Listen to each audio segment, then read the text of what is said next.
Hello guys, this is Rich TV and welcome back to my channel. But before I start the devotional guys, I would like to shout out to parang first our channel na napunta rito at nag-join sa devotional. Shout out ang gabi sa John W. Abiden, Dado PS, Francis J. Canoy, Jerry Abo, Ben Lawrence Chonko, Kids Las Marias, Youngs TV, Mida Jane, Always Online, Clay Youngs Vlog, Michael Aburita, Corny Vlog, SSC TV of Korea, Heart Ponsalan, Anthony Balmorian, Yoba Coteco, Mark Panisa, Eliza Miharis, Kimberly Rimando, Clarice Hilado, Friends, Yandog, Shane Pindon, Jonalyn Melgar, Adorin Padiranga, Angel Mangiran, Gretchen Marie, Honestly Faith Gloria, Tresia, Maridel Cabab Basada, Rian Brisaga, Crystal Claire, Ria Vidad, Marian Comendador, RB Haralbi, Kirk Andrew Andu, Claire Cabaltera, Spira Alga, Vince Villegas, and Ashley Torimucha.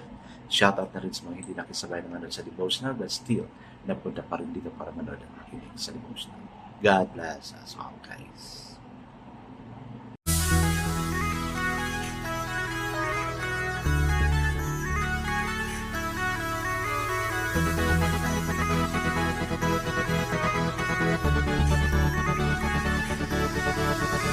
Rich TV, where you heard it, number one is on the top.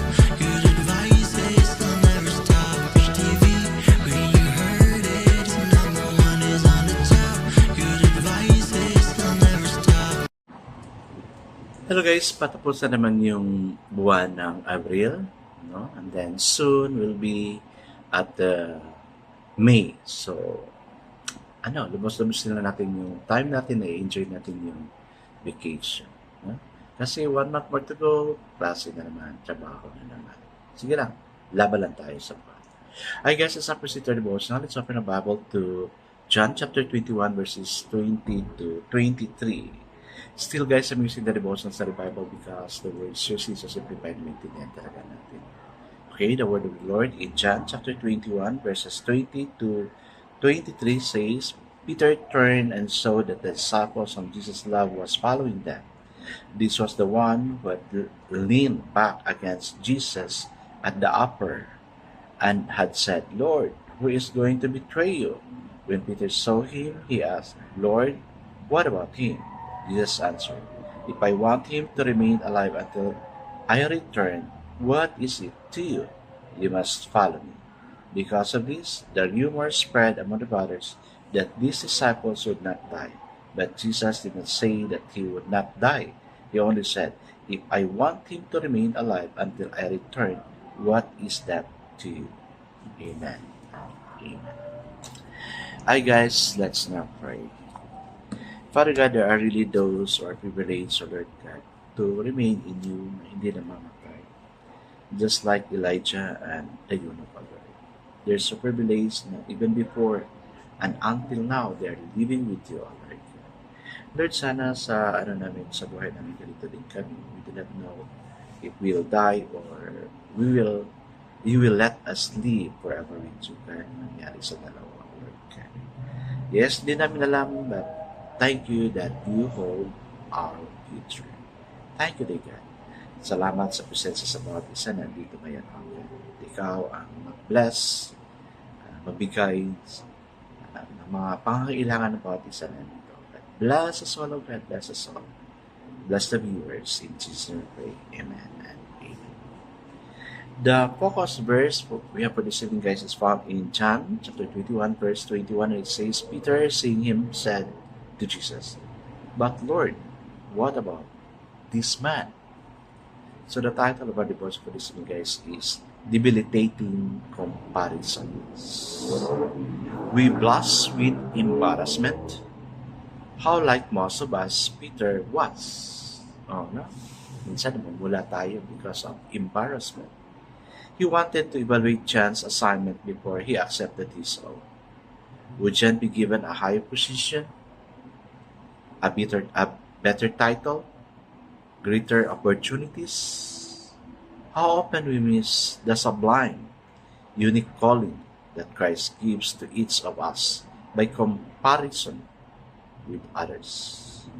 How often the cultural standard of value in position, power, salaries, size of office mate, or home, and size of office, and material position beguile us, and we are blinded and able to see what has been entrusted to us. Comparisons leads us to competition. Yes, it's really true. Competition leads to consternation. We model and then meddle with others and their lives. And the Master says, claim what I've given, assume the calling I've given you, and get moving. Never mind what I'm giving to or doing with others. You follow me. That will keep us so busy that there will be little time for our evaluating how other people are following the Lord. Amen. And amen. Yes guys, no, even sa buhay ko ngayon, at this time, I am comparing myself to other people. So, minsan masabi ko, Lord, bakit siya ganun? Parang mas blessed ata siya kaysa sa akin. So yun, no? Kasi if we're going to compare ourselves to others, marami talaga tayong makikita na makadoubt.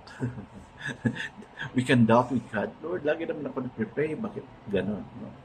Even sa trabaho natin, dito sa sa work ko, sabi ko, parang self-promotion ang ginagawa. Nasanay ako sa private na papatawag ka lang ng president ng institution, and then they will just say, congratulations, Richard, you'll be promoted to this position. Pero dito sa trabaho ko, grabe ang competition talaga. Kung wala kang ganito, I do not know. I do not know talaga. Grabe. Parang I don't want to comment. Kasi guys, no, tao lang, we also really wanted to be promoted. Diba? We also wanted to have things na meron sila na wala tayo. Kaya nga tayo nag-prepare. Pero one thing, let's just promote ourselves to God. Sa sinabi niya, come, follow me. Si Lord na bahala. Basta, let's just follow God. And let's give our best to the Master na may follow natin siya. To please God. I guess let's not pray. Father God, need talaga namin maiwasan, God, na makumpara namin yung sarili namin sa iba.